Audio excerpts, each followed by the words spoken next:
എല്ലാവർക്കും ജെറാനാസ് കിച്ചണിലേക്ക് ഒരിക്കൽ കൂടി സ്വാഗതം. ഇന്ന് നമുക്ക് ഒരു സമ്മർ സ്പെഷ്യൽ സലാഡ് ഉണ്ടാക്കാം. ഈ സലാഡ് കുരിപ്പിച്ച പയറും വെജിറ്റബിൾസും തൈരും ഒക്കെ ചേർത്തിട്ട് ഉണ്ടാക്കുന്ന ഒരു സലാഡാണ്. ഇത് നമുക്ക് ഈവനിങ് സ്നാക്കായിട്ടോ അല്ലെങ്കിൽ ഉച്ചയ്ക്ക് ഊണിന് മുമ്പോ ഉള്ള ഇടനേരങ്ങളിലൊക്കെ കഴിക്കാൻ പറ്റിയ ഒരു സലാഡാണ്. ഇത് ഡയറ്റിംഗ് ചെയ്യുന്ന ആളുകൾക്കും ഒരു നല്ലൊരു ഫുഡായിരിക്കും. ഈ ഹോൾ ഫുഡായിട്ട് തന്നെ അവർക്കിത് ഉപയോഗിക്കാം. അത്ര നല്ല സലാഡാണ്. ഒരുപാട് പച്ചക്കറികളൊക്കെ ചേർക്കുന്ന കാരണം വൈറ്റമിൻ റിച്ചാണ്. തൈര് ചേർക്കുന്ന കാരണം നല്ല തണുപ്പും കിട്ടും. അപ്പോൾ എല്ലാവരും ഇതൊന്ന് ട്രൈ ചെയ്ത് നോക്കണം.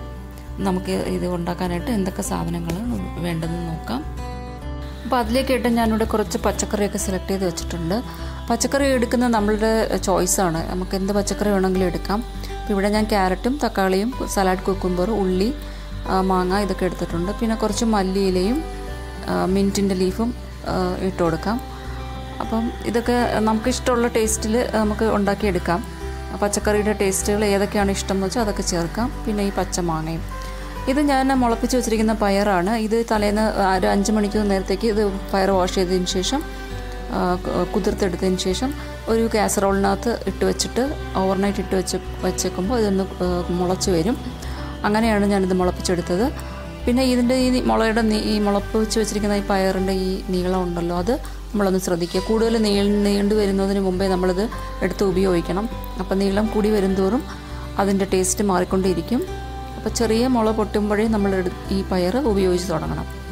പിന്നെ വേണ്ട തൈരാണ്. നല്ല കട്ടി തൈരുണ്ടെങ്കിൽ അതെടുക്കുക.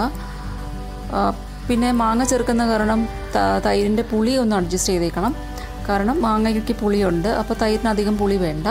പിന്നെ പഞ്ചസാര, ഉപ്പ്, കുരുമുളക് ഇത്രയൊക്കെ സാധനങ്ങൾ നമുക്ക് ചേർത്ത് കൊടുക്കാം. അപ്പോൾ ഇതെല്ലാം ചേർക്കുന്ന കാരണം ഒരു ഡിഫറെൻ്റ് ആയിട്ടുള്ളൊരു സലാഡായിരിക്കും ഇത്. അപ്പോൾ ഈ പച്ചക്കറിയൊക്കെ ഞാനിവിടെ കട്ട് ചെയ്ത് വെച്ചിട്ടുണ്ട്. ഇതൊക്കെ ചെറുതായിട്ടാണ് കട്ട് ചെയ്തിരിക്കുന്നത്. നമ്മൾക്ക് പയറിലാണല്ലോ ഇത് ചേർത്ത് കൊടുക്കുന്നത്. അതുകൊണ്ട് പയറിന് മാച്ചാവുന്ന വിധത്തിൽ പച്ചക്കറിയുടെ വലിപ്പം നമ്മൾ സെലക്ട് ചെയ്യുക. ഇതിലും ചെറുതാക്കാൻ പറ്റുമെങ്കിൽ അതിനേക്കാളും നല്ലതാണ്. അപ്പോൾ ചെറിയ പയറിൻ്റെ കൂടെ ഇടുന്നത് കാരണം അതിനനുസരിച്ച് ചേർത്ത് കൊടുക്കുക അതിൻ്റെ അളവ്, പച്ചക്കറി കട്ട് ചെയ്യുന്നതിൻ്റെ അളവ്. പിന്നെ ഈ ഇലയും എല്ലാം നമുക്ക് ചേർത്ത് കൊടുക്കാം. വളരെ കളർഫുള്ളായിട്ടുള്ള ഒരു സലാഡാണിത്. ഇനി നമുക്ക് ഈ മുളപ്പിച്ച് വെച്ചിരിക്കുന്ന പയർ ചേർത്ത് കൊടുക്കാം. അപ്പോൾ പയറും കൂടി ചേർത്ത് കഴിയുമ്പോൾ ഇത് വളരെ ഡിലീഷ്യസും ന്യൂട്രീഷ്യസും ഒക്കെ ആയിട്ടുള്ളൊരു സലാഡായി മാറും. അപ്പോൾ കുറച്ച് കളർഫുള്ളായിട്ടുള്ള ഒരു സലാഡാണിത്. അപ്പോൾ ഇനി നമുക്കിതിനകത്ത് കുറേ വേരിയേഷൻസ് ഒക്കെ വേണമെങ്കിൽ വരുത്താം. വേണമെങ്കിൽ നമുക്ക് കുറച്ച് ഫ്രൂട്ട്സൊക്കെ വേണമെങ്കിൽ ആഡ് ചെയ്ത് കൊടുക്കാം. പോമഗ്രനേറ്റോ അങ്ങനെയുള്ളതൊക്കെ വേണമെങ്കിൽ ആഡ് ചെയ്യാം. അപ്പോൾ ഉപ്പും കുരുമുളക് പൊടിയും പിന്നെ ഒരല്പം പഞ്ചസാരയും കൂടി ചേർത്ത് നമുക്കിത് നല്ലതായിട്ടൊന്ന് ഇളക്കി മിക്സ് ചെയ്ത് എടുക്കാം. അപ്പോൾ വൈറ്റമിൻ റിച്ചാണ്, ന്യൂട്രീഷ്യസ് ആണ് ഈ സലാഡ്. ഇനി നമുക്ക് തൈര് ചേർത്ത് കൊടുക്കാം. തൈരും കൂടി ചേർത്ത് കഴിയുമ്പോൾ നല്ലൊരു തണുത്ത ഒരു ഫുഡായി മാറും.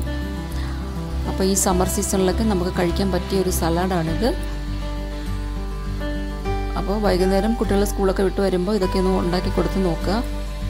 കുറച്ച് ഡിഫറെൻ്റ് ആയിട്ടുള്ള ഇതിനകത്ത് ടേസ്റ്റൊക്കെ കിട്ടുന്ന കാരണം അവരൊക്കെ കഴിക്കാൻ സാധ്യതയുണ്ട്. ഉപ്പും പഞ്ചസാരയും ഒക്കെ മിക്സ് ചെയ്യുന്ന കാരണം. അപ്പോൾ വെജിറ്റബിൾസൊക്കെ കഴിക്കാൻ ബുദ്ധിമുട്ടുള്ള കുട്ടികൾക്ക് ഇതൊക്കെ ഉണ്ടാക്കി കൊടുത്ത് നോക്കുക. അപ്പോൾ എല്ലാവരും ഇതൊന്ന് ട്രൈ ചെയ്യുക. നമുക്ക് ഇനിയും ജെറാനാസ് കിച്ചണിലെ ഒരുപാട് സമ്മർ ഫ്രണ്ട്ലി ആയിട്ടുള്ള റെസിപ്പീസ് ഞാൻ പോസ്റ്റ് ചെയ്യുന്നുണ്ട്. അപ്പോൾ എല്ലാവരും ചാനൽ ഒന്ന് കാണുക. സബ്സ്ക്രൈബ് ചെയ്തിട്ടില്ലെങ്കിൽ ഒന്ന് സബ്സ്ക്രൈബ് ചെയ്തേക്കുക. പിന്നെ ബാക്കിയുള്ള ഫ്രണ്ട്സിനും റിലേറ്റീവ്സിനും ഒക്കെ ഈ റെസിപ്പി ഒന്ന് ഷെയർ ചെയ്ത് കൊടുക്കുക. അപ്പോൾ നമുക്ക് ഇനിയും ഒരുപാട് റെസിപ്പികളിൽ കാണാം. അപ്പോൾ thank you for watching Jerana's kitchen. Bye by.